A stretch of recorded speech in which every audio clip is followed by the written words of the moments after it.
যিনি royal family Pradyut Vikramaditya বাহাদুর, উনি একটা মন্তব্য করেছেন যে বাঙালি মুখ্যমন্ত্রী, বাংলাদেশি মুখ্যমন্ত্রী এবং কোন জাতীয় দলকে এডিসি এলাকাতে ঢুকতে দেওয়া হবে না, সেই বিষয়গুলোর উপরেই আজকে মূলত আমাদের এই সাংবাদিক সম্মেলন। বন্ধুরা, আপনারা জানেন যে ত্রিপুরা রাজ্য, অবিভক্ত ত্রিপুরা রাজ্য, কুমিল্লাও ছিল, চট্টগ্রামও ছিল, সবটাই ছিল। আজকে উনিও দাবি করছেন যে গ্রেটার ত্রিপুরা ল্যান্ড করে আগে অবিভক্ত যে ত্রিপুরা রাজ্য মহারাজার আমল যেটা ছিল সেটাকে নিয়ে উনি ব্যাখ্যা করছেন যে আমি কেন গ্রেটার ত্রিপুরা ল্যান্ড দাবি করছি, সেটা বলতেন। কাজে আজকে আবার তিনি বলছেন যে বাংলাদেশি মুখ্যমন্ত্রী। এই একটা মুহূর্তে এতদিন আমরা জানি, আপনারা মিডিয়া পার্সন, আপনারা জানেন, ভালো অভিজ্ঞতা আছে আপনাদের। আমরা 1980 সালের জুনের দাঙ্গা দেখেছি, ভাতৃঘাতী দাঙ্গা।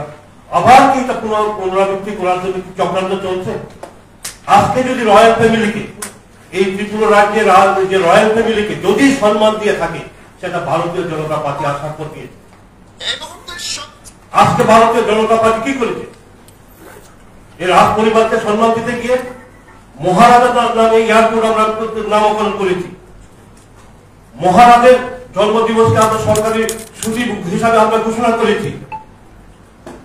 এরপরে উনি বলছেন যে জনজাতিরা জাতীয় দল করে কোনো লাভবান হবে না, জাতীয় দলের মধ্যে জনজাতিকে মূল্যায়ন হয় না, গুরুত্ব দেওয়া হয় না। আজকে আমরা বলতে চাই, এই ভারতীয় জনতা পার্টি ত্রিপুরা রাজ্যে শাসন ক্ষমতা আসার পরেই জনজাতিদের সমাজপতিদেরকে আমরা সেখানে সরকারি মর্যাদা দিয়েছে, সরকারি স্বীকৃতি দেওয়া হয়েছে। আগে কোথায় হতো বিচার? আমরা যে সামাজিক প্রথা অনুযায়ী 19 দফা জনজাতি সম্প্রদায়ের তাদের সিপিআর পার্টি অফিসে বিচার হতো। আজকে জনজাতি সম্প্রদায় তার নিজস্ব সমাজ ব্যবস্থার মাধ্যমে সেই বিচার চলছে। যার কারণে আপনারা দেখবেন কোর্ট কাছারিতে, থানায় জনজাতি প্রার্থীদের খুব কম মামলা মোকদ্দমা। কেন? কারণ তারা নিজেরাই সেই সমস্যার সমাধানের ব্যবস্থা তারা করছে। এবং প্রত্যেকটা আরক্ষা দপ্তরকেও, ওসিদেরকেও বলা হয়েছে সরকারের তরফ থেকে, যাহাতে যেখানে আপনার পোস্টিং এ যাবেন ওইখানে সমস্ত জনজাতি সমাজপতিদেরকে যাতে মূল্যায়ন করা হয়, মর্যাদা দেওয়া হয়। সেটা ভারতীয় জনতা পার্টি এসে করেছে। আর উনি বলছেন জনজাতিদের অধিকার নেই জাতীয় দল করলে। আজকে এই বিজেপি, ভারতীয় জনতা পার্টি কি করেছে? আজকে আপনার ছত্তিশগড়ের মুখ্যমন্ত্রী কে? আজকে উড়িষ্যার মুখ্যমন্ত্রী কে? এই যে অর্জুন মুন্ডা, উনি কি মুখ্যমন্ত্রী হন নাই ঝাড়খণ্ড থেকে? আজকে ভারতের যিনি রাষ্ট্রপতি একজন জনজাতি মহিলা, সেটা একমাত্র ভারতীয় জনতা পার্টি জনজাতিদেরকে সর্বভারতীয় ক্ষেত্রেও সেটা সম্মান দিয়েছে। আপনার ত্রিপুরা রাজ্যের কথা বলুন, রাজ্যের প্রাক্তন উপমুখ্যমন্ত্রী রয়্যাল ফ্যামিলি জিষ্ণু দেববর্মন, উনি আজকে তেলেঙ্গানার মতো একজন গুরুত্বপূর্ণ রাজ্যের উনি রাজ্যপাল হয়েছেন, সেটা ত্রিপুরা রেকর্ড। আজকে আপনারা বলুন, এই যে জাতীয় সম্মান জনজাতিদের মধ্যে পদ্মশ্রী পুরস্কার আগে পেয়েছে একমাত্র ভারতীয় জনতা পার্টি আসার পরে। আজকে রিয়াং সম্প্রদায় বলুন, চাকমা সম্প্রদায় বলুন, দালন সম্প্রদায় বলুন, দেববর্মা সম্প্রদায় বলুন, সমস্ত সম্প্রদায় থেকে পদ্মশ্রী পুরস্কার পুরস্কৃত করা হয়েছে, জাতীয় স্তরে সেটা সম্মান দেওয়া হয়েছে। কাজে বন্ধুরা, আমরা চাই এই রাজ্যে যদি উন্নতি করতে হয়, জাতি জনজাতি উভয়ের মিলিতভাবেই, ঐক্যবদ্ধভাবেই এই রাজ্যের উন্নয়ন সম্ভব। এখানে যদি বিভাজন যদি হয়, বিভাজিত করে জাতি জনজাতির মধ্যে বিভাজন সৃষ্টি করে কোনোদিন এই এলাকা উন্নত হবে না।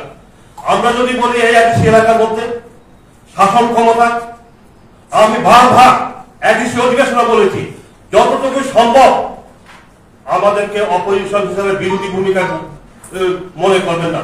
আমরা যতটুকু সম্ভব আমরা সহযোগিতার হাত বাড়িয়ে দেবো। আমি অধিবেশনে বারবার বলতাম, এখন আমরাও চেষ্টা করছি এডিসি এলাকার উন্নয়নের জন্য। আজকে আপনারা দেখুন শিক্ষা ক্ষেত্রে, এডিসি এলাকার শিক্ষার ক্ষেত্রে আগে কয়টা ছিল? 91 স্কুল। বিজেপি ক্ষমতা আসার কয়টা ছিল? 4টা। আজকে কয়টা হয়েছে? আজকে 21টা। জায়গায় জায়গায় আপনাদেরকে আমি অনুরোধ করব, যারা মিডিয়া বন্ধুরা আছেন, আপনাদের প্রতিনিধি আছেন, নতুন যে সমস্ত রেসিডেন্সিয়াল স্কুলগুলো হচ্ছে কত সুন্দর আধুনিক মানে সেখানে হোস্টেল গুলা হচ্ছে। 480 জন থাকবে, 240 জন ছাত্রী, 240 জন ছাত্র এখানে জায়গায় জায়গায়। এটা কল্পনার বাইরে বন্ধুরা। আজকে খেলাছড়া একটা প্রত্যন্ত এলাকা, রেয়ার অধ্যুষিত এলাকার মধ্যে, সেখানে 91 রেসিডেন্স স্কুল। আপনারা যান জয়শ্রী রিয়ার অধ্যুষিত এলাকাতে 91 রেসিডেন্স স্কুল। আপনারা যান কৈশামা রিয়ার অধ্যুষিত এলাকার রেসিডেন্স স্কুল। কোথায় হচ্ছে না? খরমছড়াতে আপনার আপনার কি নাম কয় ওই শামনুর, সব জায়গাতে হচ্ছে, গন্ডাছড়াতে সব জায়গাতে রেসিডেন্স স্কুল হচ্ছে, কত উন্নত মানের। আবার আপনার দেখবেন আগে কিন্তু রাজ্য সরকার সেটা ঠিক করতো টিচারকে, এখন ন্যাশনাল লেভেলে জাতীয় পর্যায়ে সেটা সিলেকশন হবে। যেমন আমরা ওই যে কেন্দ্রীয় বিদ্যালয়, আপনার ওই যে কি নাম নবোদয় বিদ্যালয়, কেন্দ্রীয় স্কুলে যে শিক্ষক নিয়োগ হয়, ঠিক সেই পর্যায়ে আমাদের ত্রিপুরাতেও এই 91 রেসিডেন্স স্কুলগুলা শিক্ষক নিয়োগ করে। তাহলে সেটা ন্যাশনাল পর্যায়ে যদি হয় তাহলে কত মানে টিচার গুলা তারা ভালো কোয়ালিটির হবে, সুন্দর ব্যবস্থা হবে, শিক্ষার মান উন্নয়ন হবে। কাজে আমরা আশা করি আগে শিক্ষার উন্নয়ন দরকার।